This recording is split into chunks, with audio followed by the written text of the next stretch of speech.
আসসালামু আলাইকুম, welcome to my new another blog. আমি সোহাগ আছি আপনাদের সাথে। তো বৃষ্টির দিনে আমাদের বাগানটা কেমন হয় এইটা আজকে আপনারা একটু দেখেন, যে একটা ভারী বর্ষণের পর বৃষ্টির দিনে আমাদের বাগানটা কেমন হয়ে থাকে, কি অবস্থায় থাকে, এইটা আজকে আপনারা এই ভিডিওতে দেখতে পাবেন। তো চলুন ভিডিওটা শুরু করি। প্রচণ্ড বৃষ্টি হয়ে গেল কিছুক্ষণ আগে, প্রচণ্ড বৃষ্টি। আর বৃষ্টিতে দেখেন যে সব ড্রেনগুলোতে কিন্তু পানি জমায়ে গেছে। এখনো আকাশ কিন্তু ভালো হয় নাই, ডাকাডাকি করতেছে আকাশ। মনে হচ্ছে আকাশের পেট খারাপ হয়েছে, এরকম করে ঢরমর ঢরমর করতেছে। তো এই যে দেখেন কি অবস্থা, প্রচুর বৃষ্টি হলো একটু আগে, গাছগুলো একদম ধুয়ে গেছে, কীটনাশক দেওয়া ছিল সব ধুয়ে শেষ।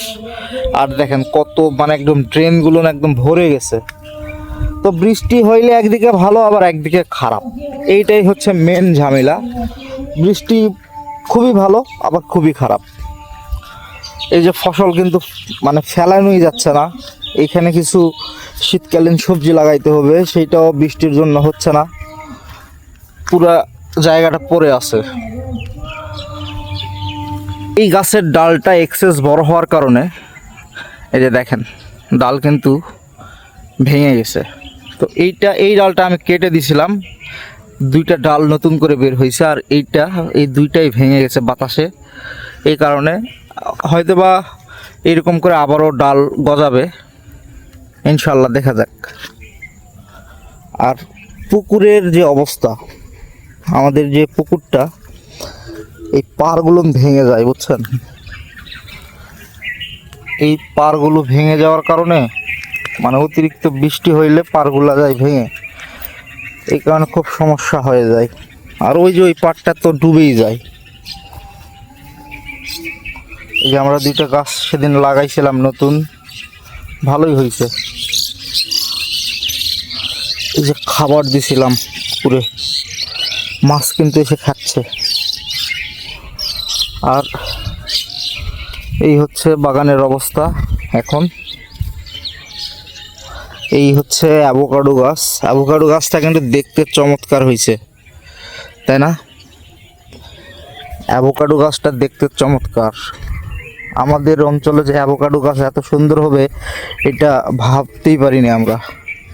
আর এই পুকুরটায় যে এত মাছ এইটাতে পার হয়ে আসছে, কি বলবো, বলার মতো ভাষা নাই।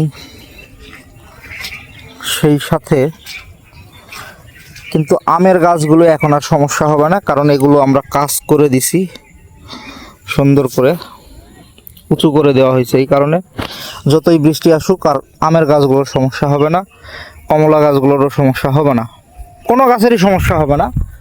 তো এই কারণেই খুব নিশ্চিন্তেই আছি যে বৃষ্টি যতই হোক পুকুরের পার বাদে বাকি সবগুলো ঠিক আছে।